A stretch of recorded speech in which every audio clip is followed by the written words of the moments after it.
Hello and welcome to the second part of the kr1 with a 350 Yamaha engine in it. Yes, today I'm going to take the tank off and take the fairing off so everybody can see how all these parts are put in. Like I say, there's nothing's been cut or anything's been shut to make it all fit. It all fits in fairly well. But yeah, I shall do that and we shall crack on with the video. Pretty much all you need is an Allen key. I've got two Allen keys and a 10mm ratchet to get the fairing off. Splendid. Let's see how it goes.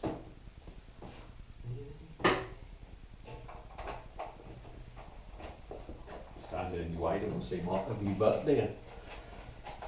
So yeah, that's the seat.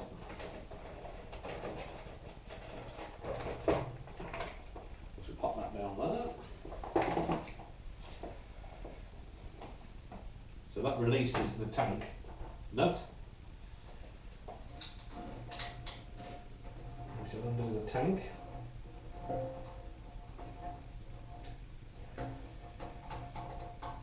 This is all exactly the same as what it would be if it was still on the original bike. So leave that on there. Next to the phone. Now I'm going to have to put my bum in your face for a minute because I've got to take the fuel lines off, which is a bit of a cheese.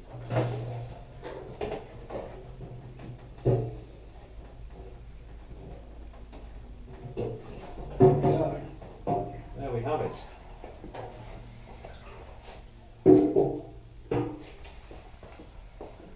Right, now time for the slow laborious part. Let's get the tape mirrors off.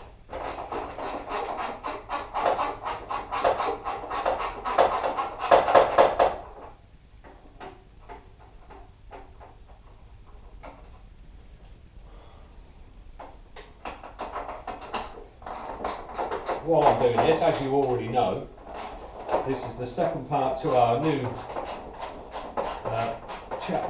channel that we've put on.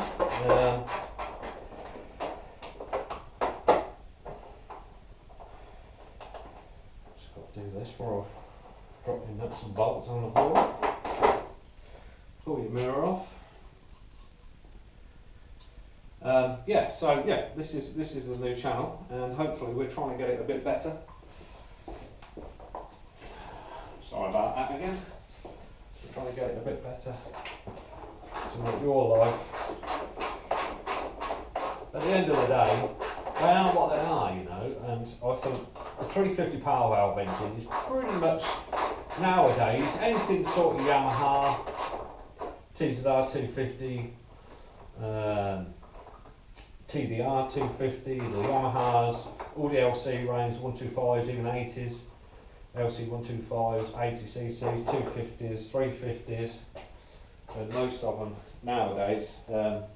Yamaha parts are easier to get than anything else really. I find them quite simple. Nice and straightforward engine, not overly complicated, no stupid things going on. You know, so yeah, lovely stuff. Right, now what I'm going to do, I'm going to disconnect some electrics. I'll find them all, they're all hidden up here somewhere. We got a wedge them in the other day.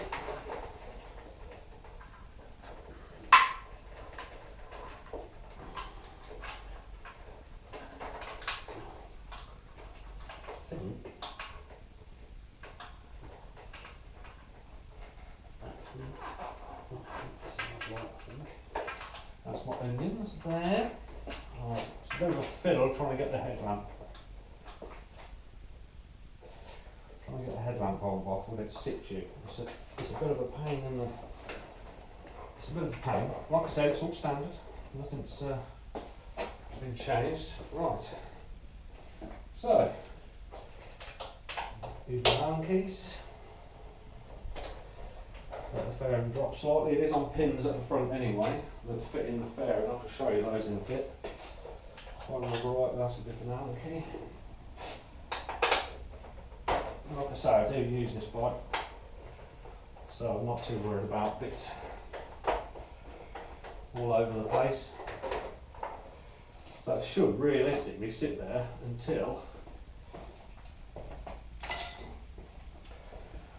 I pull the fairing off. It does hook on, like I said. Make sure everything's disconnected. I need to disconnect. Off she pops. Nice and simple. Look at that. Nice and simple. Even comes with a headlamp and indicates everything. It's lovely.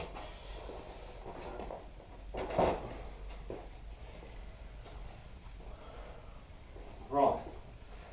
Now you can see it in all its bareness. What I shall do is I shall take the camera off, do a bit of a wander around so you can have a better look at it. And yeah, speak to you in a minute. Okay, here we go then. Right, let's have a look at the wander around in the old Kawasaki. So yeah, like I said, kr1 with a highly polished frame and swing arm. Does need a bit of a refurb, and we're going to do that maybe over winter this year. And yeah, let me just run through the top half of gear before I start moving down to the engine, because it does get a little bit more technical. Nothing major really, but yeah, anyway, let's have a look around. So here we are. There's the clutch lever. There's the obligatory 350 ypvs switch gear. Like I said, it has got a complete 350 wiring loom on it. They are on clip-ons.